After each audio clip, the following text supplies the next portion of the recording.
Sa video na to guys, naka 25 kills tayo guys, tapos naka savage pa ako guys.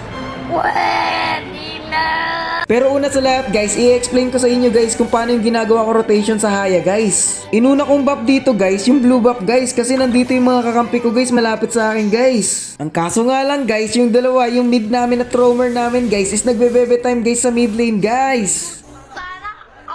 Kaya ayun, napilitan na lang ako guys kuhanin yung blue buff guys na mag-isa lang guys. After kukuhanin yung blue buff guys, dumiretso ako sa lizard guys. Fast forward na natin guys ha. After ko kumuha ng lizard guys, dumiretso ako sa farm ng kalaban guys kasi nagbibision si Hilda guys. After kukunin yung golem nila guys, dediretso pa sana ako sa beetle guys. Kaso nakita ko ni Chunky guys, so nag-out na lang ako guys. Dediretso na lang ako sa farm namin guys. Okay. So fast forward ko na ulit guys, pagka-clear ko ng red buff guys, pati yung beetle guys, dediretso sana ako sa gold lane guys, kaso nagtago yung Melissa guys. Sakto guys, nakita ko nagka-clash sila sa top guys, kaya makikikes ako dito guys.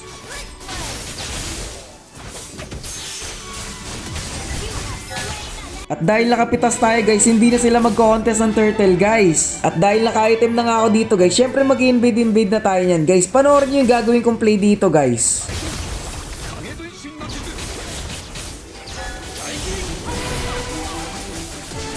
Tapos guys, after ko maka-double kill guys, tinamad na ako maglakad guys, kaya nag-recall na lang ako guys. Pero sa buong game na to guys, hindi ko maintindihan kung ano yung galit nitong Wyzong guys, kasi kada makikita niya talaga ako guys, pinipetre niya ako lagi guys, hindi ko rin talaga alam kung bakit guys. Kayo ba guys, ano sa tingin niyo yung kinakagalit nitong Wyzong guys? Comment nyo nga dyan sa baba guys. Habang naghihintay kami ng lord dito guys, nakita ko si Wyzong guys, pumasok sa bush guys, di ba wala ng petre to, tapos nag-ulti na rin yung Florin guys. So uunahin na natin yan si Wyzong. Tapos pagkapatay ko nga dito sa Wyzong guys, kala ko nga dito makaka-triple kill ako dito guys. Kaso nakuha ni Hilda guys, pero okay lang guys kasi naubos namin yung kalaban guys, kaya makakapag-lord kami dito guys. Tapos dito guys, nakakita na ba kayo ng double recall freestyle sa Hayabusa guys? Ito kay Rain, tukin nyo lang guys makikita guys. First recall.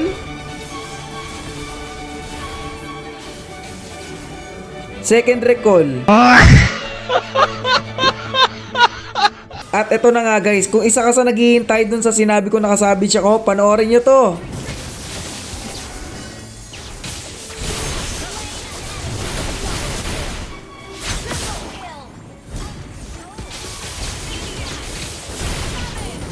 Tapos dito guys, magpupusya na kami sa top lane dito guys. Kaso grabe yung Wyzong guys, ayaw talaga ipapush yung top lane nila guys. Tapos grabe pa yung galit sa akin, talagang ako yung target lock nila. Tapos kapag ulti ko dito sa kalaban guys, dito ko na magagawa yung pinakamalupit na highlight guys. Ang buy and rest. Akala ko dito guys, makakamba kami guys kasi nakapag-lord yung kalaban dito guys. Tapos muntik pa nila ako mapatay guys. Tapos dito guys, hindi pa nga nakikisama si Converge dito guys, naglalag pa nga ako dito guys. Buti na lang kahit pindot gaming ako guys, nakakapatay ako dito guys, triple kill pa to guys. Baka rin 2K yan. Pagkaubos ka namin sa kalaban guys, dumiretso na agad kami sa lord guys para ma-end na agad namin to guys. May natuklasan nga pala ako guys na bagong freestyle sa Hayabusa guys, kaso hindi ko pa alam ipapangalan ko guys. Kayo na bahala magpangalan dito guys, comment nyo na dyan sa baba.